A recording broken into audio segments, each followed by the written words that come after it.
Hello friends, അസ്സലാമു അലൈക്കും. Welcome back to my channel.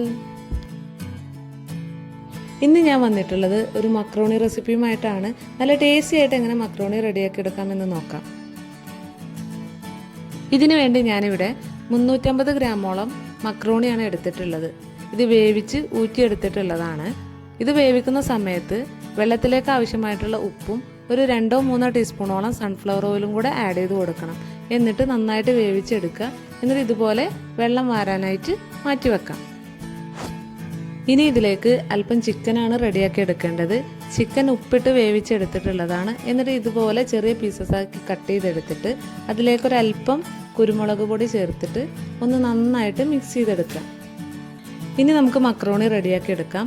അതിനുവേണ്ടി ഞാനിവിടെ ഒരു പാൻ വെച്ച് കൊടുത്തിട്ടുണ്ട്. പാൻ നന്നായി ചൂടായി വരുന്ന സമയത്ത് ഇതിലേക്ക് നമുക്ക് സൺഫ്ലവർ ഓയിലാണ് ചേർത്ത് കൊടുക്കേണ്ടത്. എണ്ണ നന്നായി ചൂടായി വരുമ്പോൾ അതിലേക്ക് നമ്മൾ നേരത്തെ റെഡിയാക്കി വെച്ചിട്ടുള്ള ചിക്കൻ ചേർത്ത് കൊടുക്കുക. ചിക്കൻ ഒരുപാടങ്ങ് ഫ്രൈ ചെയ്തെടുക്കേണ്ട ആവശ്യമില്ല.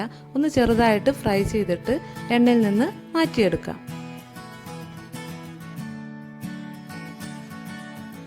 അപ്പോൾ ചിക്കനൊക്കെ എണ്ണയിൽ നിന്ന് കോരിയെടുത്ത ശേഷം അതേ ഓയിലിലേക്ക് തന്നെ നമുക്ക് ഒരു 4-5 അല്ലി വെളുത്തുള്ളി ചെറുതായി കട്ട് ചെയ്തത് ചേർത്ത് കൊടുക്കാം.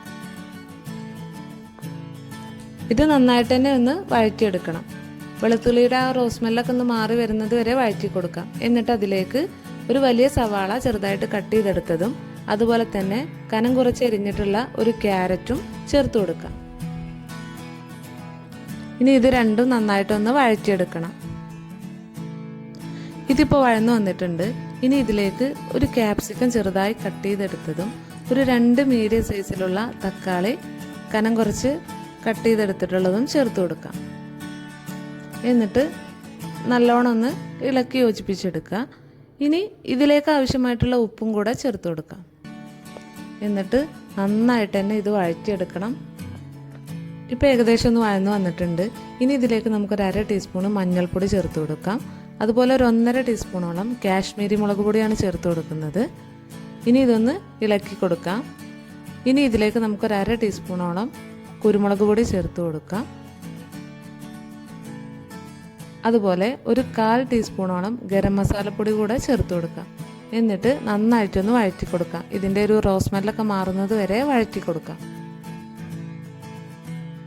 അതിനുശേഷം ടൊമാറ്റോ സോസാണ് ചേർത്ത് കൊടുക്കുന്നത്. ഒരു 3 ടേബിൾ സ്പൂണോളം ടൊമാറ്റോ സോസ് ചേർത്ത് കൊടുക്കുന്നുണ്ട്. എന്നിട്ടൊന്ന് നന്നായിട്ട് വഴറ്റി കൊടുക്കുക. ഇനി ഇതിലേക്ക് നമ്മൾ നേരത്തെ ഫ്രൈ ആക്കി വെച്ചിട്ടുള്ള ചിക്കൻ ചേർത്ത് കൊടുക്കണം. അതുപോലെ ഒരല്പം മല്ലിയില കൂടെ ചേർത്ത് കൊടുക്കാം. എന്നിട്ട് നല്ലതുപോലെ ഒന്ന് യോജിപ്പിച്ചെടുക്കുക. ഇപ്പോൾ മസാലയൊക്കെ റെഡിയായി വന്നിട്ടുണ്ട്. ഇനി ഇതിലേക്ക് നമുക്ക് വേവിച്ച് വെച്ചിട്ടുള്ള മക്രോണി ചേർത്ത് കൊടുക്കാം. എന്നിട്ട് നന്നായിട്ടൊന്ന് ഇളക്കി യോജിപ്പിച്ചെടുക്കണം. മസാല നന്നായിട്ട് തന്നെ മക്രോണിയിലേക്ക് പിടിക്കുന്ന രീതിയിൽ ഒന്ന് ഇളക്കി യോജിപ്പിച്ചെടുക്കുക. എന്നിട്ട് ലോ ഫ്ലെയിമിൽ ഇട്ടിട്ട് ഒരു 1-2 മിനിറ്റ് ഒന്ന് ഇതുപോലെ ഇളക്കി കൊടുക്കാം.